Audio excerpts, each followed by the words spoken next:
अगर एक गाना आपको पसंद है और वो आपसे नहीं गाया जाता, तो उस गाने को चला के ऊंची आवाज़ में, जिसमें आपको लगे कि आपकी आवाज़ थोड़ी कम है पहले, ज़रूर उसके साथ साथ गाइए। तो फिर उस टेक की आवाज़ थोड़ी कम कर दीजिए और अपनी आवाज़ थोड़ी इक्वल लेवल पे लेके आ जाइए।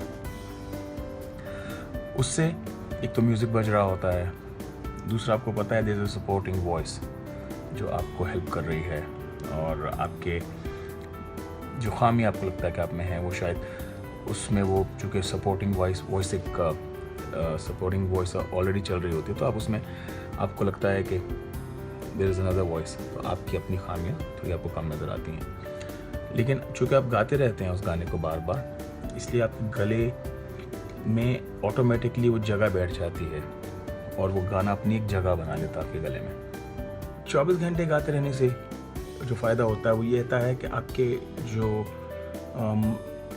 मसल्स होते हैं, आपके थ्रोट मसल्स जो होते हैं, वो एक तरह की आवाज़ प्रोड्यूस करने में बिज़ी रहते हैं।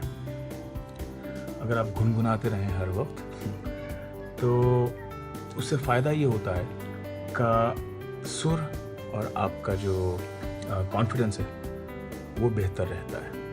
And also when you practice, if you take a musical phrase, there are different aspects to the musical phrase. One, you try to play slower so you can see whether you are in perfect pitch or playing all the notes in the right pitch, not playing out of tune. Then you also see whether you're rhythmically okay. And third, musically how expressive you can be while playing the phrase.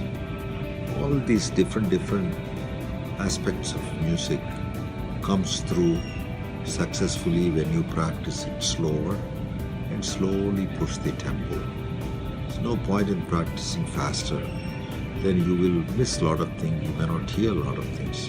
बहुत पहले जब उस्ताद जो हैं वो रियाज शुरू करवाते थे तो वो खुद रियाज करते थे। शागिर्द जो हैं, जो चेले हैं, जो स्टूडेंट हैं, वो बैठ के सिर्फ सुनते थे। वो भी एक रियाज है, वो शुरुआती रियाज है। अगर आप किसी गुरु के पास जाते हो तो उसको सुनना भी चाहिए।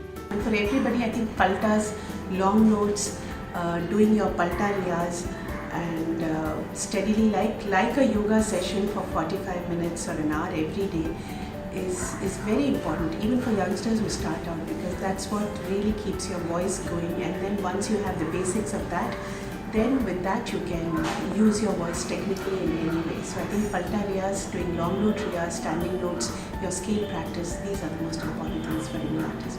Practiced a lot of those simple things and in quite a kind of meditative state. So you know, I'll practice certain simple patterns sometimes at a very slow tempo, but you know, practice them for a long time and you know, really get inside them. It's almost like when you repeat a word over and over. Sometimes you kind of lose the meaning of the word, and it's the same with music. I think when you practice something over and over and over again, whether it's a complicated thing or a simple thing, you really get to understand the real detailed inside of that musical ideas.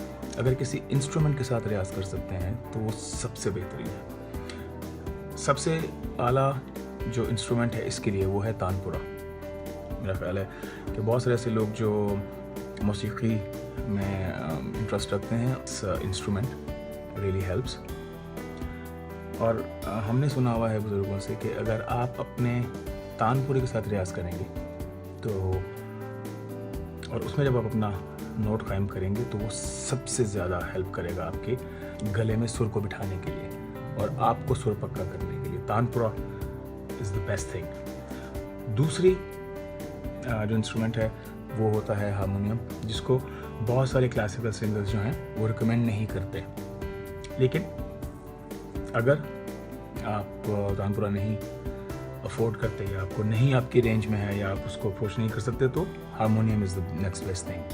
सुमंडल भी लोग use करते हैं रियाज करने के लिए, लेकिन सुमंडल बहुत technical level पे जाके आता है क्योंकि उसमें आपको उस राग की शक्ल मिलानी पड़ती है, उस राग के नोट्स के मुताबिक उसको ट्यून करना पड़ता है। सुनना भी एक बहुत बड़ा रियाज है। हर उस्ताद को सुनना, उन्होंने किस तरह से मुर्की लिए, तान लिए, किस तरह के गाने लिए, तो एक सुनना भी बहुत बड़ा एक रियाज है। तो रियाज जितना करेंगे उतना कम है। संगीत एक अथाह समुद्र है, अथाह भंडार है, इसमें जितना आप ले सकते हो उतना, जितना रियाज करोगे उतना ही सीखोगे।